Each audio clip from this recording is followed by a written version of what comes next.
दोस्तों, आज के समय में हर 20 साल के नौजवान को इतनी चिंता हो तो है कि चिंता की वजह से उनका किसी भी काम में मन ही नहीं लग रहा। वह हमेशा परेशान ही रहते हैं। ना तो वह अंदर से खुश होते हैं और ना ही उनके अंदर कार्य करने की शक्ति है। फिर भला उन्हें कामयाबी कैसे मिलेगी, वह अपनी मंजिल तक कैसे पहुंचेंगे। ऐसा करके वह खुद का ही नुकसान करते हैं। समय से पहले उनको बीमारी घेर लेती है।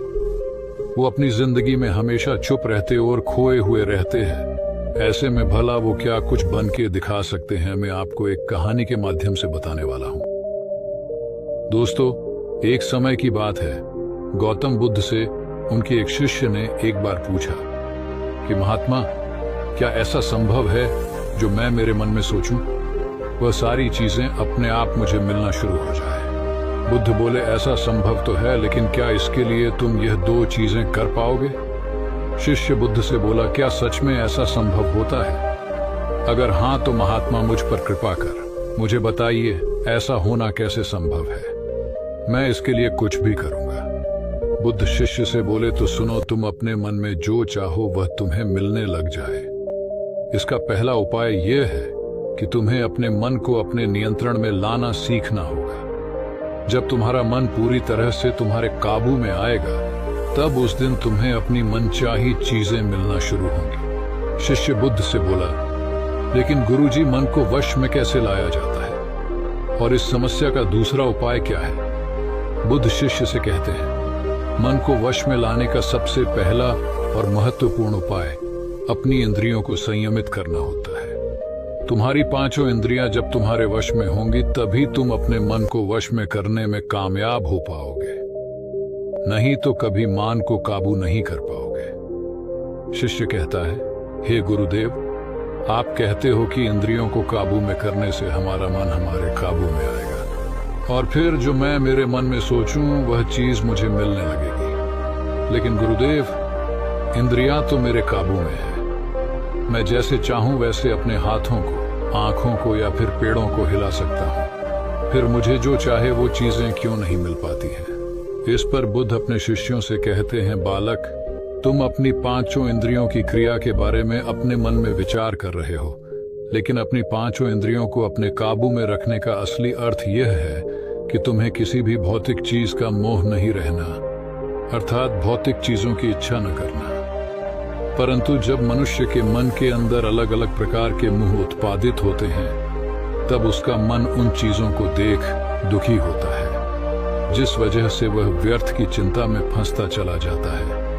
वहीं जिस इंसान का मन उसके काबू में होता है, ऐसा व्यक्ति किसी भी प्रकार के मन के छल में न फंसकर अपने लक्ष्य की ओर बढ़ने का प्रयास करते हैं, और वही व्यक्ति जीवन में आगे जाकर अपने लक्ष्य को पूरा कर जीवन में सफल बन पाते हैं। इस पर शिष्य कहता है, हे महात्मा, मन को वश में करने का सही उपाय क्या है? किस प्रकार मैं अपने मन को अपने वश में कर सकूंगा? और गुरुदेव, दूसरा उपाय क्या है जिससे मैं अपनी मनचाही चीजों को पा सकता हूं? बुद्ध उस शिष्य से कहते हैं, तुम्हें अगर अपने मन को वश में करने का उपाय पता करना है, तो तुम सामने दिख रहे पेड़ के नीचे 1 महीना हर दिन 2 घंटों के लिए मौन रहकर ध्यान करना सीखो। जैसे ही तुम्हारे इन 30 दिनों का सफर खत्म होगा, वैसे ही तुम्हें अपने मन को काबू में करने का उपाय मिल जाएगा।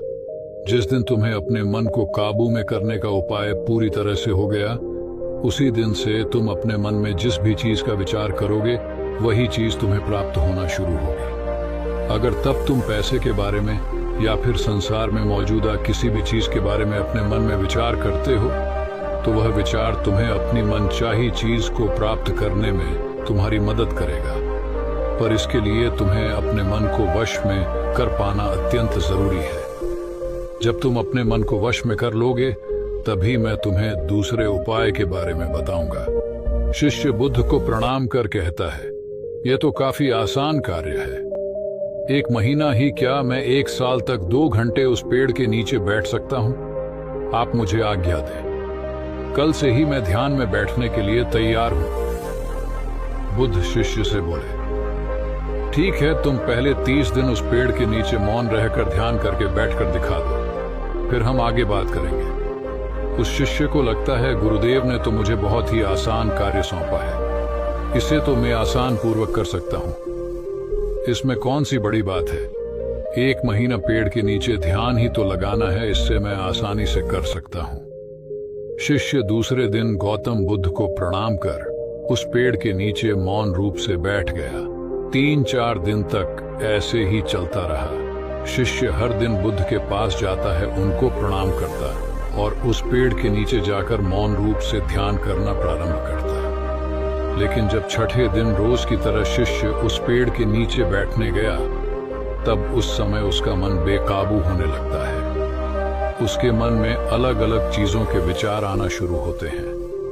उसने अब तक जिस लोगों से बुरा बर्ताव किया, अपने साथ गुरुकुल में पढ़ रहे भाइयों को उसने हर बार कैसे मूर्ख बनाया और अपनी तारीफ करने के लिए गुरुजी को कब कब झूठ बोला, इन सारी बातों के विचार उसके मन में उत्पादित होने लगे, जिससे उसका पूरी तरह ध्यान में मन लगना बहुत ही मुश्किल होने लगा। थोड़े दिन बीते। आज उस शिष्य का मौन रहकर ध्यान करने का 17वां दिन था, लेकिन उसके मन में बार बार आते हुए गलत विचार से उसके ध्यान को ठीक से करने नहीं दे रहे थे। इसके लिए उसने मन में निर्णय किया, मैं इस समस्या का हल गुरुदेव से पूछता हूं, उन्हें इसका हल जरूर पता होगा। 18 वे दिन उसके मुंह पर आ रहे भाव देखकर बुद्ध पहले ही समझ चुके थे कि आज यह सिर्फ प्रणाम करने नहीं है, अपितु किसी समस्या का हल पूछने आया है। शिष्य बुद्ध के पास जाता है और कहता है, हे महात्मा, आपके बताए अनुसार मैं हर रोज 17 दिनों से उस पेड़ के नीचे ध्यान लगाने बैठ जाता हूँ। शुरुआती दिनों में मैं जब ध्यान लगाने बैठता था, जब मेरा मन पूरी तरह लगता था, लेकिन अब उस पेड़ के नीचे जब मैं अपना ध्यान लगाने बैठ जाता हूँ, तब मेरा ध्यान अच्छे से नहीं लग पाता। मेरे मन में अलग अलग प्रकार के विचार आते हैं। जो विचार मुझे आते हैं, उनके बारे में सोचकर मुझे अपनी सोच के ऊपर गुस्सा आने लगता है। मैंने अपने गुरु भाइयों के साथ कितना गलत किया, कितनी ही बार मैंने आपसे प्रशंसा के खातिर झूठ बोला। इन सभी गलत और विचार मुझे अंदर से दुखी करते हैं और मेरा ध्यान टूट जाता है। मैं सोचने लगता हूं कि मैं कितना गलत था, जिसकी वजह से मेरा ध्यान पर मन लगना तो दूर में ध्यान करते समय इन्हीं विचारों से जूझता रहता हूँ। हे महात्मा, मुझ पर कृपा करें और मुझे इन गलत विचारों को अपने मन से पूरी तरह खत्म करने में सहायता कीजिए।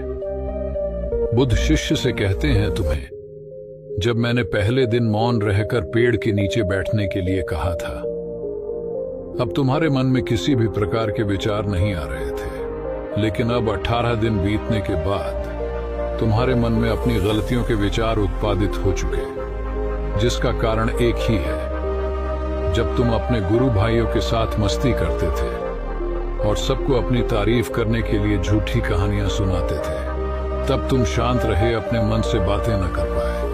पूरे दिन गुरु के सामने बुरा बर्ताव करने में समय व्यतीत करते थे, लेकिन जब तुम आने अपने अंदर अपने मन से बातें करना प्रारंभ किया, तो तुम्हें अपने आप ही अपनी गलतियों के बारे में विचार आने शुरू हुए, जिसका कारण एक ही है।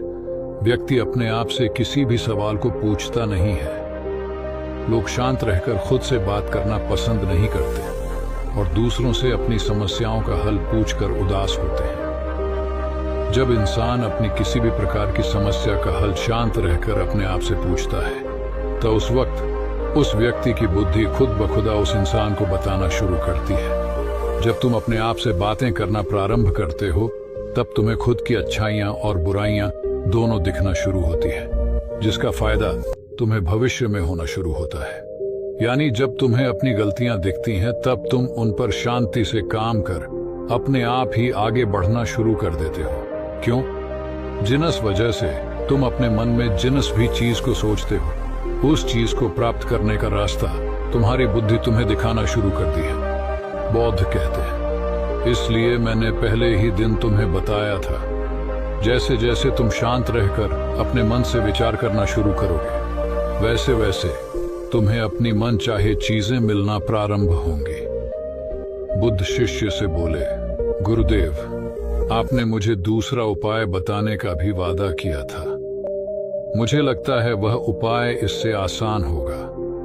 कृपा कर मुझे दूसरा भी उपाय बताइए। बुद्ध शिशु को बोले, मैं तुम्हें दूसरा उपाय तुम्हारे 30 दिन पूरे होते ही बता दूंगा। शिष्य बुद्ध को निराशा भरी नजरों से देखता और वहां से चला जाता है। थोड़े दिन बीतते।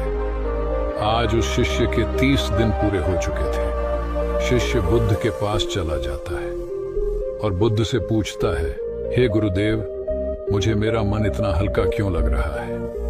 आज मेरे मन में पहले से कम विचार आते हैं और मेरे मन में किसी चीज को प्राप्त करने का मोह भी नहीं है। लेकिन गुरुदेव, दूसरा उपाय क्या था जिसे आपने उस दिन नहीं बताया? बुद्ध शिष्यों से कहते हैं, दूसरा उपाय था ही नहीं, बस मैंने तो तुम्हें इसलिए दूसरे उपाय के बारे में बताया था क्योंकि तुम ध्यान के इस 30 दिन में भटक ना जाओ।